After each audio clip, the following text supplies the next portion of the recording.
Géraldine. Bon, je crois que cette semaine, tu as des petites informations intéressantes à nous donner.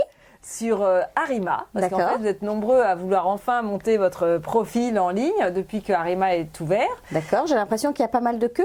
Il y a eu quelques petits déboires où effectivement on recommençait avec le petit bonhomme qui mettait du temps à traverser la page.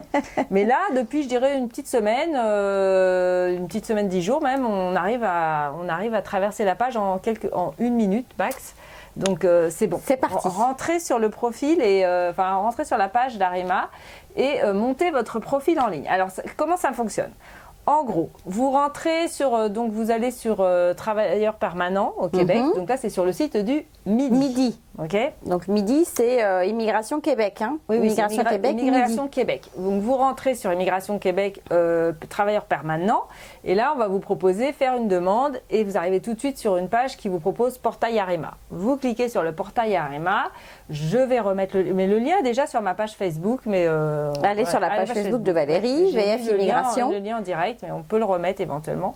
Et là, vous rentrez sur le Portail Arima et là, vous allez voir le petit bonhomme qui traverse la page. Donc ça, c'est première étape. Vous attendez de rentrer à votre tour dans la salle d'attente. Donc là, vous êtes dans la salle d'attente. Hop, le petit bonhomme arrive au bout de la ligne. C'est bon, c'est à votre tour. Vous allez devoir créer votre compte. Créer votre compte, c'est une première étape. C'est vraiment simple. Ça consiste en fait à créer votre nom, prénom, pseudonyme et mot de passe. Ok. Donc ça, c'est chaque personne qui va monter son profil est obligée d'avoir son compte. D'accord. Donc chaque personne peut être détenteur de plusieurs personnes dans la famille ou pas ? Oui, bien. Non. Chaque membre de la famille doit aller créer son profil. En fait, piège. Premier piège de la journée. Non, en fait, chaque personne majeure de 18 ans peut aller créer son profil. D'accord. Ok. Une fois que si vous êtes invité, si le profil de la famille est invité, bien sûr qu'il pourra après ça faire des demandes de CSQ et de résidence permanente en incluant les membres de sa famille. D'accord. Ils sont dépendants. Attention, tout le monde n'est pas dépendant. On n'inclut pas toute la famille. Les parents incluent leurs enfants. C'est tout. Mais pas les oncles, les tantes, les cousines. Les enfants ne peuvent pas, à l'inverse, inclure leurs parents. Voilà. Donc, faut penser un petit peu, il y a de la stratégie là. Donc, un enfant de plus de 22 ans, c'est clair qu'il va devoir faire son profil tout seul. En dessous de 22 ans, il peut être dépendant de ses parents. Ok. Donc en fait, là, c'est mettre son profil pour être sélectionné par le Québec pour une résidence permanente. Exactement. Okay. Et c'est seulement pour ça. Arima, c'est que pour ça, pour la résidence permanente. Ok. Vous avez compris. C'est pas pour venir travailler. C'est pas pour le permis de travail, le permis d'études, le PVT, le jeune pro. Tout ça n'a rien à voir avec Arima. Arima, c'est juste parce que vous êtes. Vous demandez une résidence permanente. Ok. Voilà. Donc, et dans une même famille, les deux parents peuvent tous les deux être demandeurs et chacun peut créer son profil. Exactement, ça vous fait deux chances. C'est ça. Voilà. Et le premier qui obtient la lettre d'invitation, l'autre retire. Parce que finalement, vous pouvez pas, après ça, vous ne pouvez pas avoir deux fois. Bien sûr. Oui, parce que si vous avez deux lettres d'invitation, là, il va y avoir un couac. Donc, vous allez être obligé d'en refuser une, accepter une. Donc, à partir du moment où vous recevez une lettre d'invitation et que vous l'acceptez, en fait, cette lettre d'invitation, les autres membres de la famille retirent et puis vous continuez avec le demandeur principal qui a été sélectionné. C'est ça. Et ce demandeur principal attachera les autres membres de sa famille. Exactement. Femme ou mari, enfant. Niet. Et puis rien d'autre. Voilà. Ouais, ok. C'est pas la famille au sens large du terme. C'est pas la grand-mère, les oncles, la les femme tantes, de ménage, la nounou. Non, ça marche pas. Donc voilà. Donc la déclaration d'intérêt. Vous avez créé votre petit profil. Vous avez votre compte même pas votre profil, votre compte est créé, ça y est, vous avez vous allez un identifiant et un mot de passe. Exactement, un identifiant et un mot de passe, donc vous allez pouvoir sortir, rentrer dans le système. À chaque fois que vous allez rentrer et sortir du système, vous allez devoir passer par cette petite salle d'attente où le petit bonhomme traverse la salle. Donc de toute manière, vous dites pas, maintenant j'ai mon identifiant, je vais plus devoir attendre. Si, il va falloir quand même attendre. Une salle d'attente. Mais la salle d'attente, elle est quand même très rapide, quoi. Je dirais maintenant c'est bon, c'était les premiers jours, tout le monde s'est enthousiasmé. Mais puis de toute façon, l'immigration, ça prend du temps, donc on fait la file. Moi, j'y vais régulièrement et franchement, j'attends pas plus d'une minute, donc voilà. On rentre, on attend son tour et hop, une fois que vous avez votre compte, là, vous rentrez dans. Alors en fait, il y a deux cas, c'est créer ou modifier et remplissez votre déclaration d'intérêt. Donc là, hop, une fois que vous avez créé votre compte, vous remplissez votre déclaration d'intérêt. Donc là, vous allez devoir en fait faire un profil de base. D'accord. Qui prend une demi-heure. Moi, j'ai testé pour vous. Alors, j'ai testé pour vous en tant que grande professionnelle. J'ai testé pour vous selon mon profil à moi. Hein. J'ai fait comme si Valérie Plate était intéressée pour l'immigration au Québec. Et j'ai fait mon petit profil. Donc c'est assez succinct. On rentre pas trop dans les détails. C'est vos renseignements personnels, mais donc c'est vraiment nom, prénom, date de naissance, voilà. Où est-ce que vous êtes né. Les études et tout ça. Les coordonnées, déjà, vos adresses, situation familiale. Est-ce que vous êtes marié avec des enfants? Oui, non. Mais on vous demande même pas la date de votre mariage. Êtes-vous marié? Oui, non. Les enfants, combien? Ça prend quand même 30 minutes. Oui, ça prend 30 minutes parce qu'après ça, il y a 2-3 questions un peu plus poussées. Donc, votre statut actuel au Québec, si vous en avez un. La scolarité. Alors là, la scolarité, c'est vraiment tous les diplômes que vous avez terminés. Ça ne compte pas. C'est pas la peine d'être niveau BTS ou non, niveau... Non, c'est rien du tout. C'est où vous l'avez, votre BTS, ou vous l'avez pas. Donc, vous rentrez vraiment... Votre scolarité, c'est vraiment les diplômes que vous avez obtenus, que vous pouvez afficher sur un encadré et mettre au mur. C'est ça, parce qu'ici, on affiche et on encadre ces diplômes. Et on les affiche. On est fiers de ces petits diplômes. C'est ça. Donc, les diplômes. Donc là, pour le coup, est-ce qu'il faut faire l'évaluation comparative de ces diplômes? Je vous dirais, attendez d'aller voir sur Arima si vous le trouvez, parce qu'Arima a intégré finalement tous les diplômes qu'ils ont dans l'évaluation comparative, en gros, en fait, de tous les ministères d'éducation du monde, on va dire. Tout ce qui est reconnu au niveau mondial, au niveau des ministères d'éducation, c'est-à-dire toutes les écoles publiques et même privées, mais qui sont reconnues par l'État, sont intégrées dans Arima. Donc en fait, vous mettez, hier j'ai même testé avec quelqu'un qui venait d'Israël, on a essayé avec des diplômes, avec même le nom israélien du diplôme, et pouf, ça apparaissait et c'était reconnu au niveau secondaire au Québec. Génial. Donc ça, c'était super parce que vous mettez vraiment... vous l'écrivez bien sûr avec les lettres... en entier, si c'est un baccalauréat, brevet... Vous écrivez le diplôme tel qu'il apparaît sur votre diplôme. Son appellation dans le pays d'origine. C'est ça. Et le système va vous dire exactement, vous allez sélectionner, vous dites, ah bah oui, c'est celui-là, tac, tac. Et le système vous dit, est-ce que c'est celui-là? Est-ce que c'est plutôt celui-là? Il vous en propose plusieurs, vous sélectionnez celui qui se rapproche le plus du vôtre. Et il va vous demander les écoles. Si c'est une université reconnue, il ne va pas faire les lycées là. Mais par contre, tout ce qui est universitaire, il va vous proposer des écoles, les universités. Donc finalement, si votre diplôme est là intégré, pas besoin de faire d'évaluation comparative parce que le système à la fin, une fois que vous avez tout sélectionné, va vous dire votre diplôme correspond au Québec à. C'est génial. Et du coup, vous allez avoir une idée très claire de ce à quoi correspondent vos études au Québec. Ça, c'est une très belle avancée. Oui, une très belle avancée. Donc ça fait gagner du temps et de l'argent. Au lieu de payer les $117. Donc par contre, si votre diplôme n'apparaît pas, là, je dirais, vous avez peut-être intérêt à faire une évaluation comparative, ne serait-ce que pour faire gagner du temps. Mais est-ce que c'est... Alors j'ai une question un peu peut-être idiote, mais est-ce que l'étude comparative du diplôme est intéressant pour gagner des points ou est-ce qu'il est intéressant? Parce qu'il y a des métiers, par exemple, quand tu es commercial dans une société ou quand tu es, je ne sais pas... tu vends de l'assurance ou ce genre de choses. Je veux dire, ici, personne ne va te demander quel a été le diplôme que tu as passé. Non, tu vois ce que je veux dire? Non, mais c'est parce que ça donne des points suivant que le domaine de formation est en demande ou pas au Québec. D'accord, ok. Donc c'est sûr que si votre domaine de formation, vous êtes à peu près sûr que ça vous rapporte 0 points, vous ne cassez pas la tête à aller essayer de faire une évaluation comparative. Par contre, si votre domaine de formation, vous voyez que dans la colonne de gauche, des diplômes recherchés, obtenus à l'étranger, obtiennent des points entre 12 et en gros c'est 6 à 12 points. C'est 0 à 12 points, mais bon, c'est sûr qu'au bout d'un moment, ça vaut plus rien. Il y a quand même une grosse majorité des diplômes qui donnent 0 points. Vous cassez pas trop, allez pas dépenser $117 pour vous assurer que ça vaut bien 0 points. C'est ça. Et ça, c'est sur Arima qui trouve toujours cette liste? La formation, elle est disponible. Il y a un lien direct. Arima, il vous donne des liens directs sur les pages. D'accord. Moi, je l'avais posté aussi, mais sinon, c'est les domaines de formation. Quand vous êtes sur Midi, vous pouvez faire dans le moteur de recherche domaine de formation. Et donc là, on peut savoir combien de points valent en fait votre formation à l'étranger. Okay. Parce qu'il y a la colonne de gauche qui est les domaines les diplômes obtenus à l'étranger versus les diplômes obtenus au Québec ou pour lesquels vous avez déjà obtenu une évaluation comparative. D'accord, ok. Ou vous êtes déjà inscrit dans un ordre des métiers et du coup, vous avez déjà votre diplôme est reconnu au Québec. Ok. Mais si vous n'avez pas fait tout ça, votre diplôme il vaut ce qu'il vaut à l'étranger. Donc là, vous avez fait votre scolarité, donc vous rentrez toute votre scolarité, les diplômes obtenus, finalisés, et ensuite le parcours professionnel. Alors là, je dirais que c'est la partie la plus un peu longue. Oui, plutôt longue, parce que vous allez devoir mettre sur les 5 dernières années toutes vos activités sans sauter une seule journée. C'est-à-dire que si à un moment donné, vous sautez une journée dans le calendrier, le système va vous dire vous n'avez pas fini de compléter cette section. Comment ça, une seule journée? Sur 5 ans, il faut Sur mettre 5 tous ans. les jours? Tous les jours. Bon, alors bien sûr, vous avez travaillé. Alors attention, les congés annuels avec un employeur, ça compte dans la période travaillée.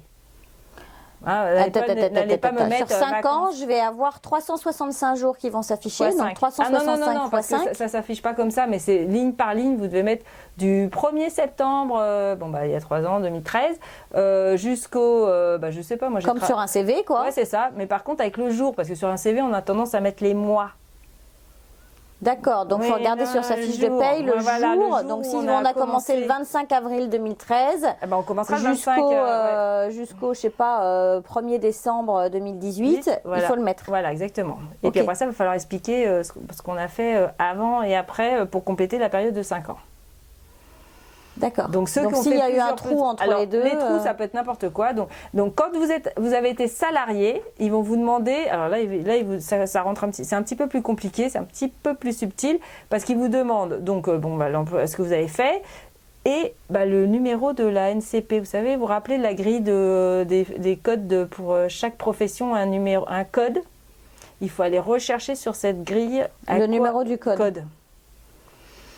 Donc là, ça peut et ils mettent le lien pour la grille? Oui, ça, ils le mettent. Mais il faut aller chercher son petit code. Et là, c'est un peu plus, je dirais, challenging. Là. Complètement. Oui, parce qu'il faut aller chercher vraiment le code qui correspond vraiment à sa profession. OK.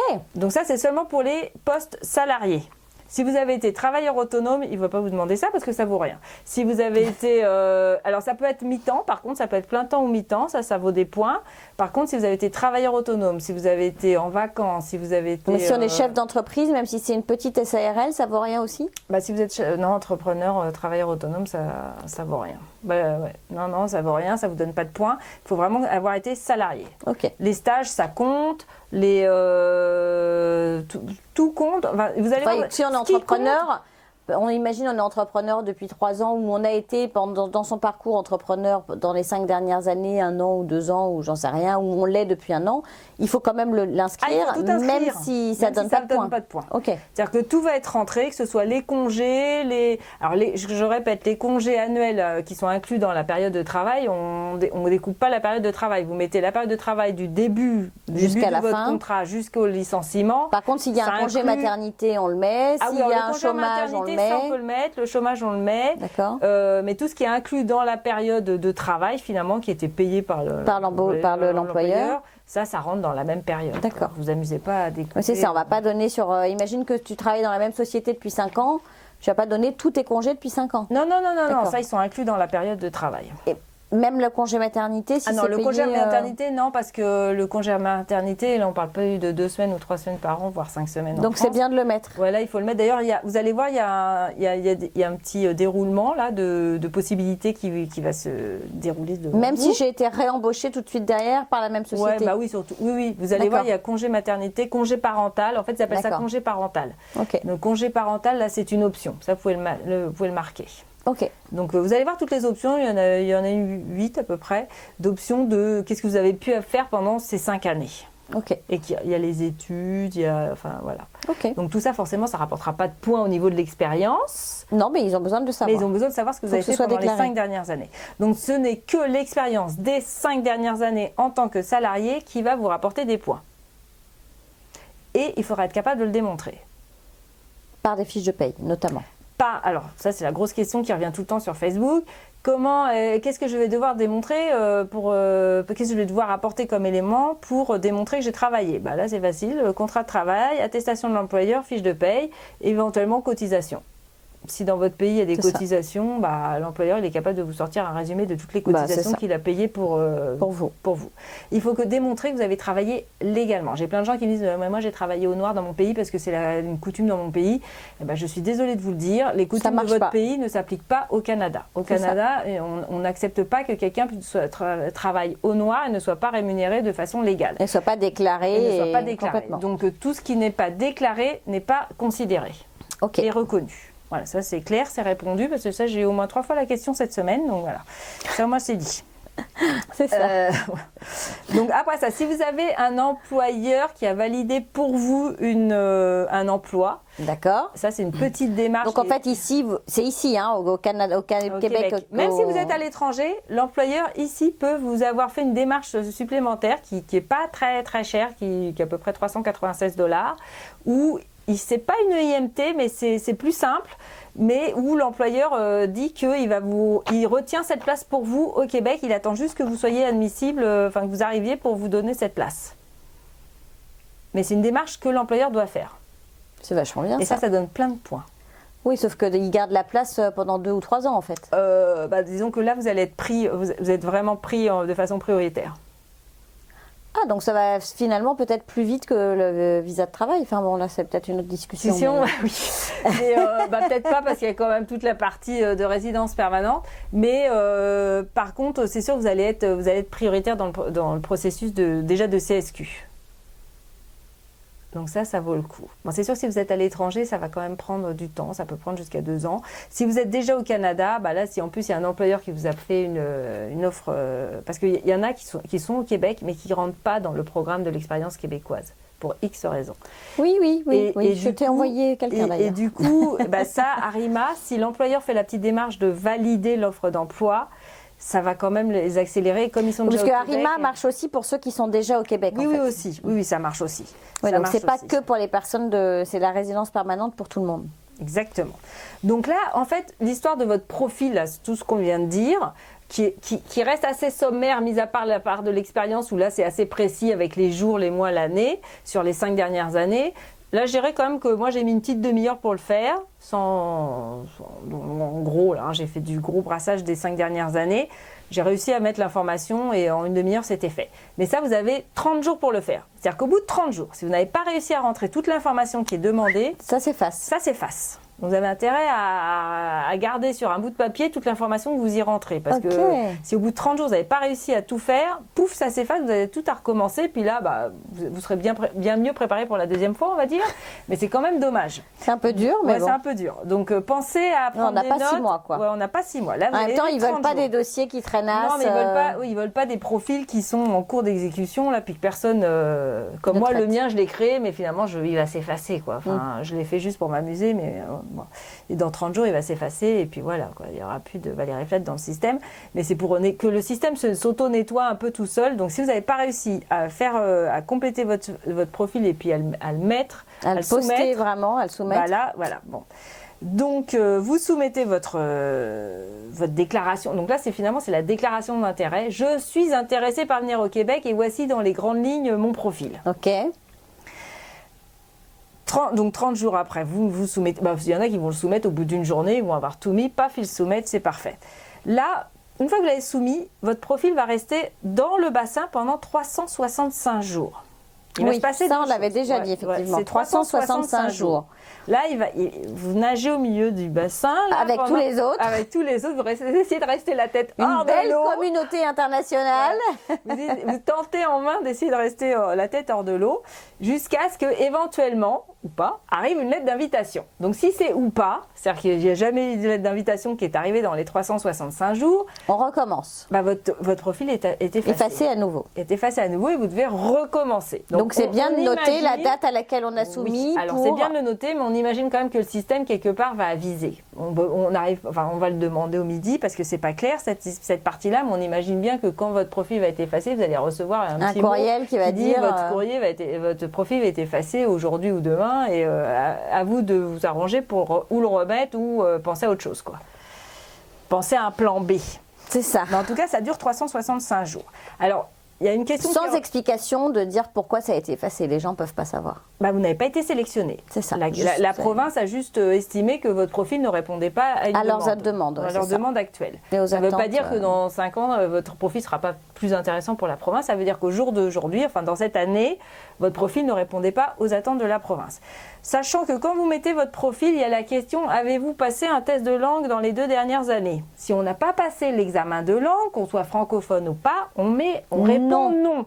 Vous ne pouvez répondre oui que si vous avez les résultats d'un test de langue, français ou anglais, français et anglais si vous avez passé les 2.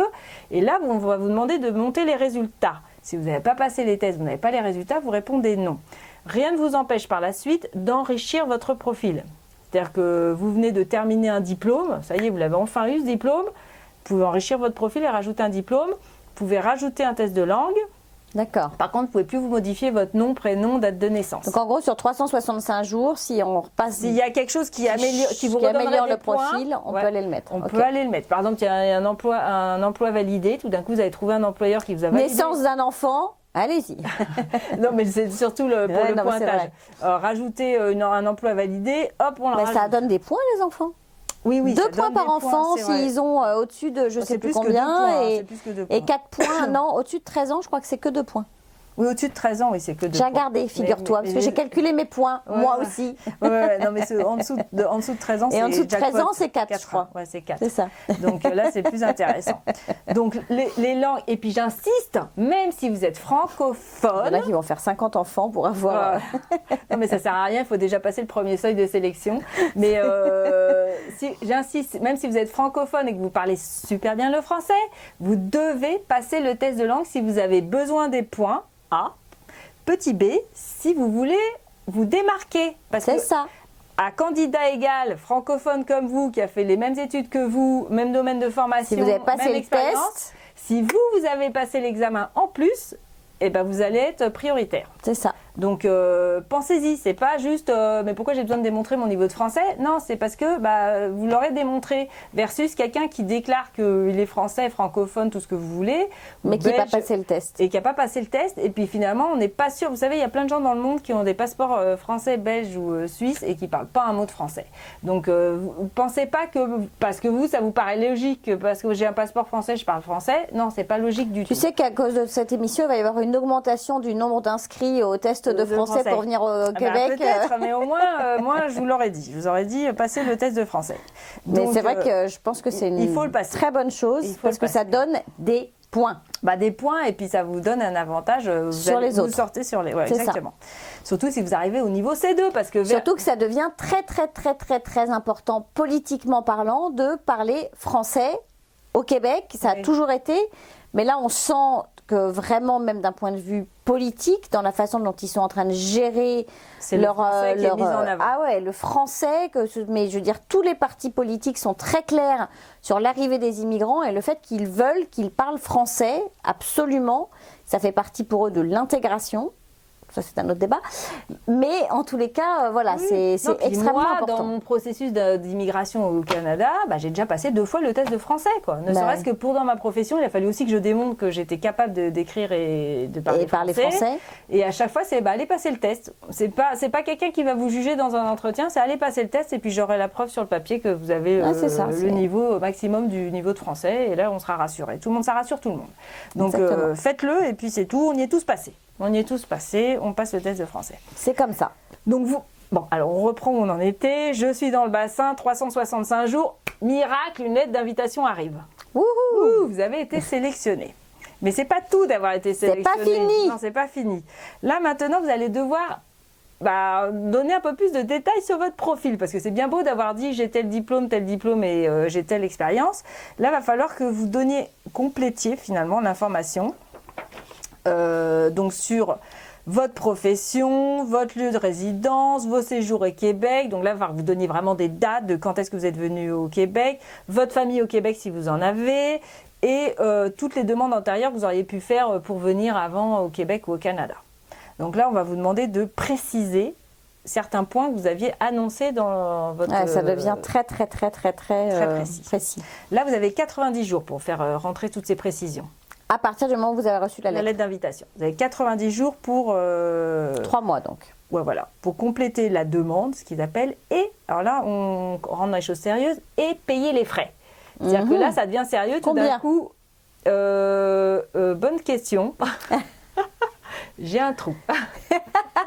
Zut alors, ce sera dans une prochaine capsule. Là, j'avoue que là, je suis mêlée, là, j'ai un trou. Mais en tout cas, vous devez les payer à ce moment-là. C'est-à-dire que vous avez reçu l'invitation, on vous donne 90 jours pour compléter votre profil et payer les frais. D'accord. Donc là, ça va être très clair. Il y a le requérant principal, l'époux et les enfants, chacun son petit tarif. Donc vous payez les droits. Et alors là, vous rentrez dans la sphère du top de la crème, vous recevez une liste personnalisée de documents que vous allez devoir soumettre. Waouh. Mais alors là, vous allez avoir encore. Là, ça à y est, nouveau là, c'est de 90 l'administratif. jours. Ouais, là, c'est administratif. Parce que vous allez devoir préparer votre petit paquet de documents traduits en français ou en anglais, forcément. C'est-à-dire que tous les documents, vos diplômes, tout ça, là, à partir du moment où vous recevez la lettre d'invitation, je dirais commencez à travailler sur la traduction de tous vos documents qui sont en langue autre que le français et l'anglais. Donc, que ce soit vos diplômes, certificats de naissance, de mariage, de divorce, tout ce qui vient en langue étrangère, on envoie en traduction parce que vous savez que à partir du moment où vous allez mettre à jour votre profil et payer, vous n'aurez plus que 90 jours pour faire tout ça. Donc, Ouais, plutôt, donc plutôt vous le faites, mieux c'est. Et on sait déjà d'avance à peu près la liste des documents qu'ils demandent ou... En fait, ils vont vous demander de justifier tout ce que vous avez déclaré. D'accord. Donc ça va être les diplômes, les attestations de travail avec les fiches de paye, vos séjours au Québec, démontrer que vous avez été au Québec, si vous aviez, à quel statut vous aviez à ce moment-là au Québec, vos parents au Québec, envoyer certificat de citoyenneté. De Alors parents, c'est la famille. Hein. Oui, la famille, mais c'est assez large. Hein. Ça peut être le sœur, frère.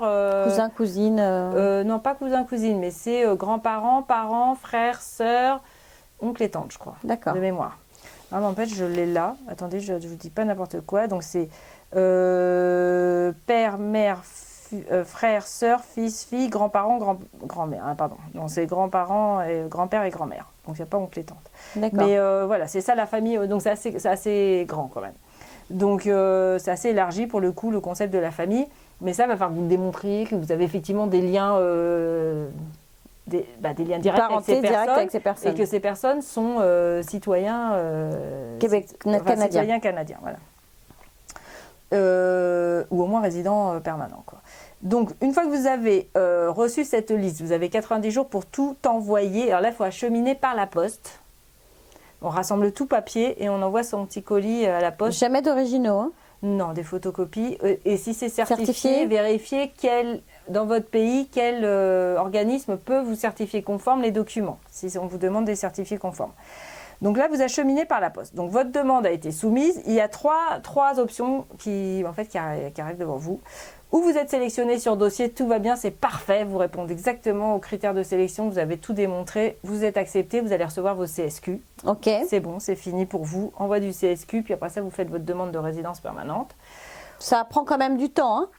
Oui, ça va prendre un petit peu de temps. C'est ça, c'est parce que vous avez votre CSQ que vous êtes là 3 mois après. Ah non, la résidence permanente en ce moment c'est 17 mois. D'accord. Donc une fois qu'on a son CSQ, c'est encore 17 mois d'attente. Et le CSQ, on peut mettre un an et demi, 2 ans. Non, le ministère a dit que ça allait être un an. À partir du moment où vous recevez votre lettre d'invitation, ça allait être un an. Donc un an plus à peu près 17 mois. Ça dépend de vous, parce que si vous avez les 2 fois 90 jours, là, déjà si vous avez réduit à 15 jours et 15 jours, vous venez de gagner 5 mois. C'est vrai.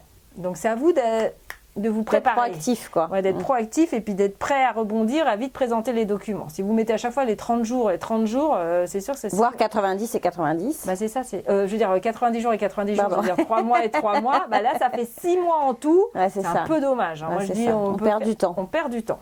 Et là, c'est du temps que vous avez perdu. C'est pas le ministère. Le ministère, en fait, en 6 mois, il va pouvoir faire le travail. C'est vous qui allez perdre du temps. Ouais, on est d'accord. Donc, si vous n'avez pas été sélectionné sur dossier, en fait, vous allez recevoir une convocation à une entrevue ou une intention de refus. Ok. D'accord. Donc, convocation et une entrevue, en fait, c'est une deuxième chance d'aller vous expliquer verbalement avec un agent. Attention, dans certains pays, ça peut être assez long parce que les agents, ils ne se déplacent pas tous les ans dans les pays. Okay. Donc ça peut être un retard assez important dans votre demande. Oui, donc ça peut prendre, dans ces cas-là, beaucoup plus que 17 mois s'ils viennent au bout de 6 mois, un an. C'est ça. Il y a des pays où ils y vont tous les 3 ans. S'ils sont venus l'année dernière, c'est pas de chance. Ah oui, d'accord. Oui, c'est un peu bon. Et l'entrevue peut pas être faite ailleurs que dans son pays? Vous pourriez dire, moi je suis prêt à voyager n'importe où dans le monde, mettez-moi n'importe où, je me déplace. Vous pourriez l'annoncer. Mais faites-le vraiment. Hein. Ouais, faites-le vraiment parce que... Parce que là, sinon c'est perdu. Hein. Ouais. Donc vous allez recevoir ou une convocation, une entrevue, ou une intention de refus. L'intention de refus, en fait, vous allez avoir 90 jours pour présenter des documents, donc pas des nouveaux documents, parce que l'intention de refus, des complémentaires. C'est des complémentaires, des choses que l'agent il a besoin de compléter un peu, il n'est pas sûr, il n'est pas certain. Il ne va pas vous demander des nouvelles choses, là, il va vous demander de compléter par rapport à ce que vous avez présenté. Donc, en fait, la convocation à l'entrevue, ça pourrait aussi vous amener à une demande d'intention de refus. C'est-à-dire que quand vous avez la convocation à une entrevue, où vous êtes directement accepté, très bien, c'est parfait. Ça va vite, merci, à l'oral, voilà. l'oral c'est super bien passé, vous allez obtenir votre CSQ. Ou pareil, l'agent il dit oui, bah vous savez quoi, là l'oral c'est moi j'ai encore des doutes. Alors on recommence, vous avez 90 jours pour me donner d'autres documents. C'est ça. Mais là après ça, l'agent il va prendre la décision sur ce qu'il a, quoi, sur les notes de son entrevue et puis sur ce que vous lui avez rapporté au bout de 90 jours. Donc encore 90 jours, j'insiste sur les 90 jours parce que vous avez quand même 3 fois 90 jours, Ouais, ça c'est commence énorme, c'est 9 mois. Hein. Donc essayez d'avoir des documents. Moi je dirais si votre dossier il est bien monté dès le début, bah, vous allez gagner du temps.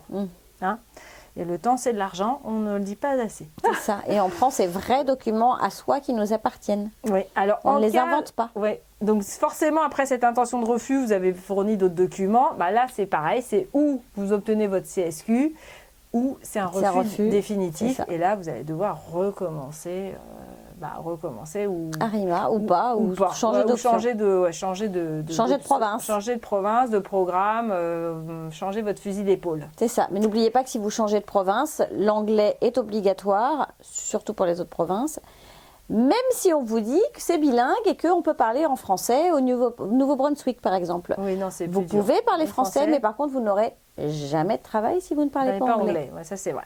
Donc, voilà pour Arima. Donc, Arima, ça reste assez intuitif. C'est un site, moi, je le trouve vraiment beaucoup plus sympathique que Mon Projet Québec. Mon Projet Québec, ouais. Sachant que, quand même, à un moment, quand vous recevez, en fait, l'invitation du midi, vous allez aussi recevoir des instructions parce que toute la deuxième partie, là, l'invitation du midi, là, une fois que vous la recevez, ça va se faire sur Mon Projet Québec.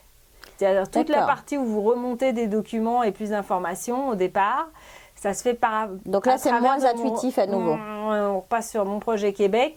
Puis à un moment, il y a l'envoi par la poste, ça c'est l'envoi par la poste. Mais la déclaration. Est-ce que l'envoi par la poste, on est d'accord qu'à nouveau, il faut que les documents soient bien rangés dans l'ordre? Ah oui, c'est toujours bien rangé dans l'ordre. Ça, c'est très important. Vous envoyez en recommandé pour être sûr que le paquet arrive bien au ministère du Midi et que quelqu'un a signé la réception du paquet. Parce qu'on vous donne une liste de documents avec un ordre, il faut qu'il soit classé. Respectez l'ordre. Ouais, c'est ça, parce que la personne va regarder. Et surtout, pas d'originaux sauf si on vous le demande précisément. Sinon, c'est des copies. Voire copie certifiée conforme. Ça dépend, ils vous le demandent. Parfois, c'est juste photocopie, donc là, c'est juste une simple photocopie. Mais si c'est photocopie certifiée conforme, assurez-vous qu'elle est certifiée conforme par le bon organisme. Ok.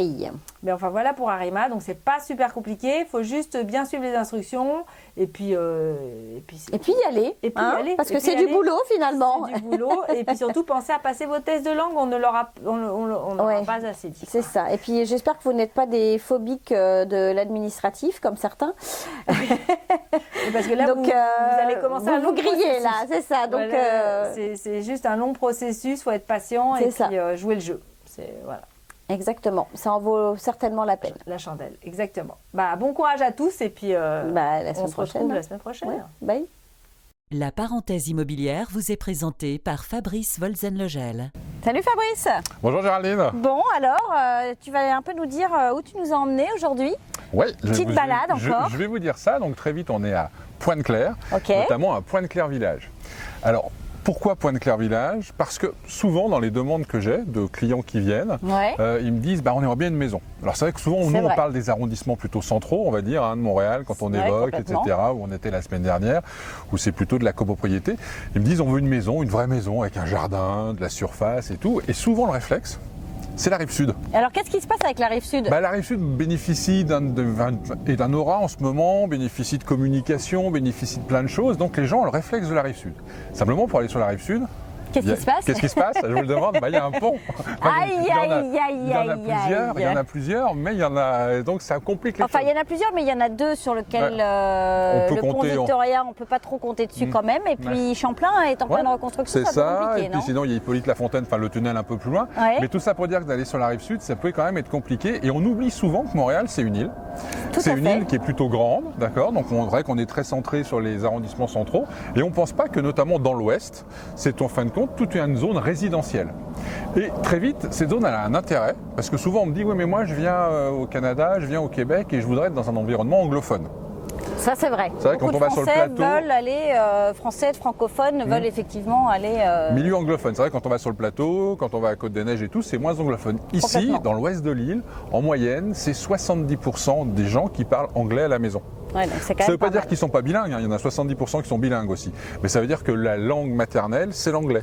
Pour vos enfants, ça fait un environnement de copains avec qui ils vont pouvoir entendre un peu parler d'anglais. Exactement, dans la cour des écoles, etc., quand ils vont chez des potes, etc., ça parle plutôt anglais que français. Donc même si l'enseignement se fait en français, la vie à côté se fait en anglais, ça leur permet d'acquérir.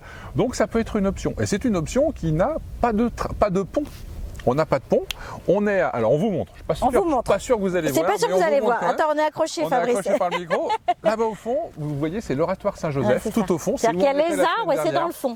C'est juste après les arbres, c'est dans le fond avec la ville. On est à peu près à 22-23 km, même pas du centre-ville. Et puis on est vraiment en bord de l'eau. Ici, c'est une ville qui est en bord d'eau. Hein. Voilà, donc là, vraiment, Pointe-Claire Village, pour revenir à ça. Donc Pointe-Claire est un des arrondissements étendus.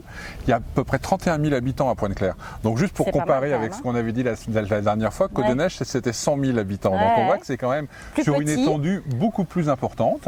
Donc ici, on est dans la partie sud, donc la partie qui est entre l'autoroute 20 et l'eau, en fin de compte, et le Saint-Laurent, le lac.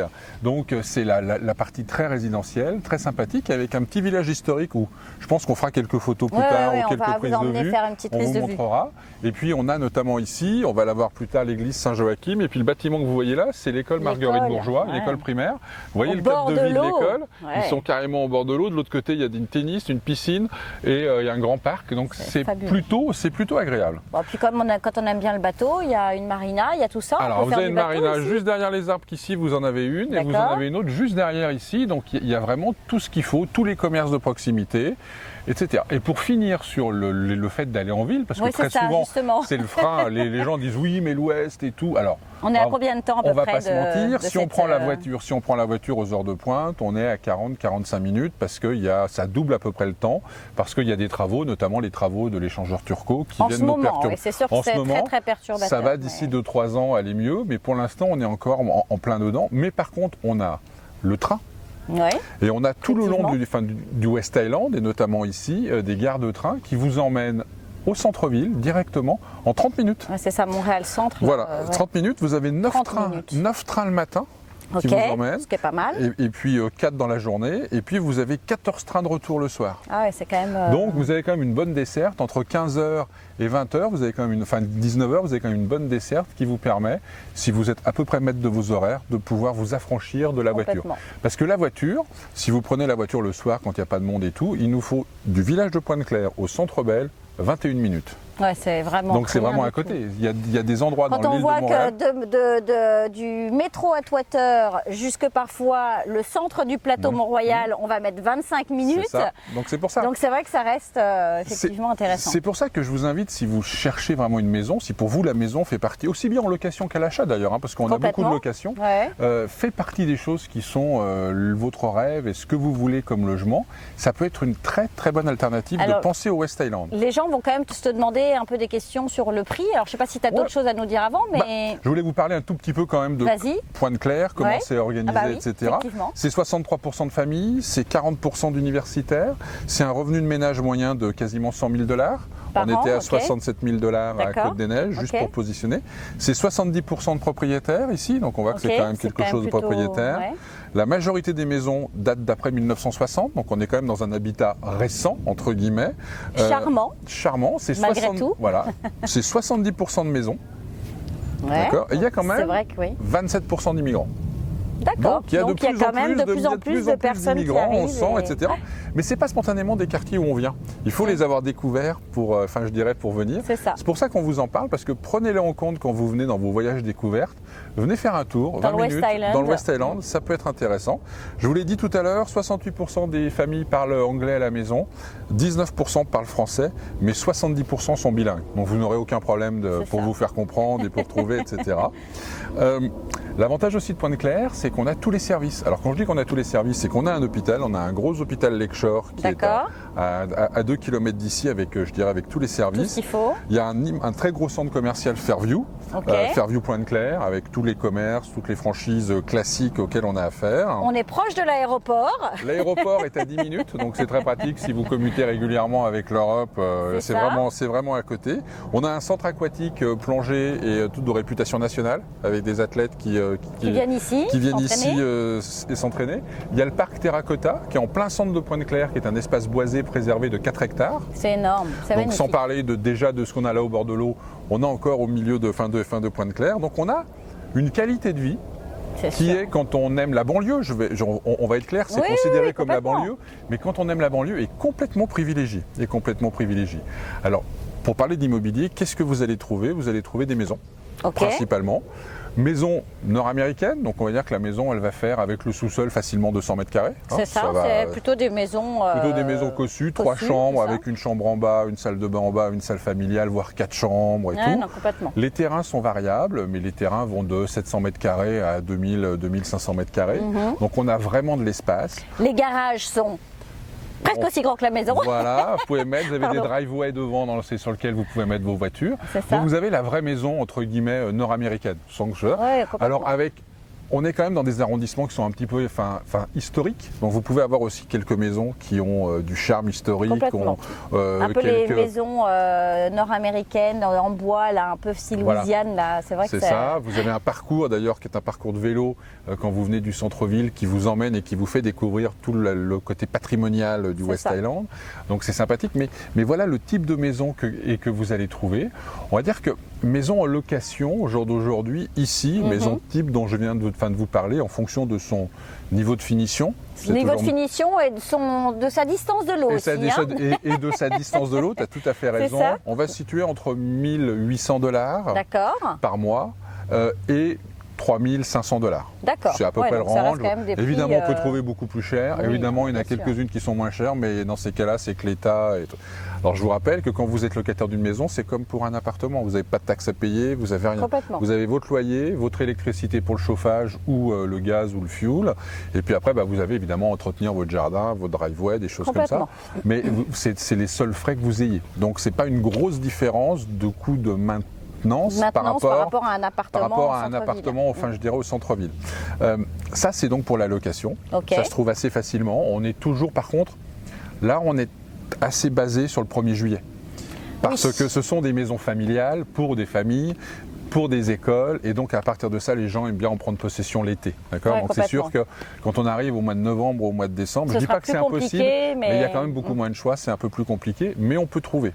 À l'achat, une maison ici, en 2013, elle coûtait 355 000 $. D'accord. Pour aller très vite, en 2016, elle est passée à 418 000 $. D'accord, effectivement. Et cette année, elle est passée à 508 000 $. Alors ça donnerait quoi en euros, les 508 000 $? Ça fait 340 000 €. 340 000 € pour une maison de 200 mètres carrés. De 200 mètres carrés avec un beau terrain à 20 minutes du centre de Montréal. C'est quand même super intéressant. Sans traverser de pont. Sans traverser de pont, avec le train et tous les commerces à proximité. C'est une belle option. C'est une option à considérer si on aime ce type de vie. C'est vraiment une option à considérer et elle n'est pas mieux ou moins bien que la rive sud ou que la rive nord. Et puis avec des bonnes écoles publiques pour les jeunes. On a 4 écoles francophones à proximité d'ici qui sont des écoles très très bien cotées de la commission Marguerite Bourgeois. Dont l'école primaire ici, Marguerite Bourgeois justement, et l'école secondaire Félix Leclerc qui est un petit peu plus loin. Très très bonne réputation. Et vous avez 6 écoles anglophones, forcément on est plus anglophones, plus 3 écoles qui sont sur les arrondissements autour, mais auxquelles on peut se rattacher.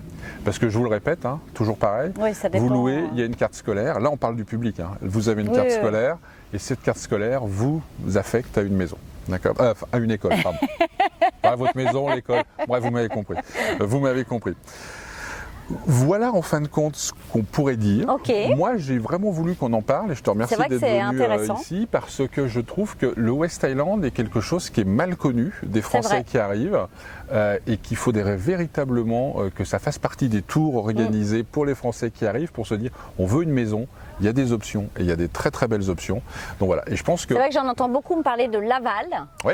Et mais sans même y être jamais allé et sans même connaître, ils vont tout de suite citer Laval. Je ne sais pas pourquoi. Laval doit très bien communiquer.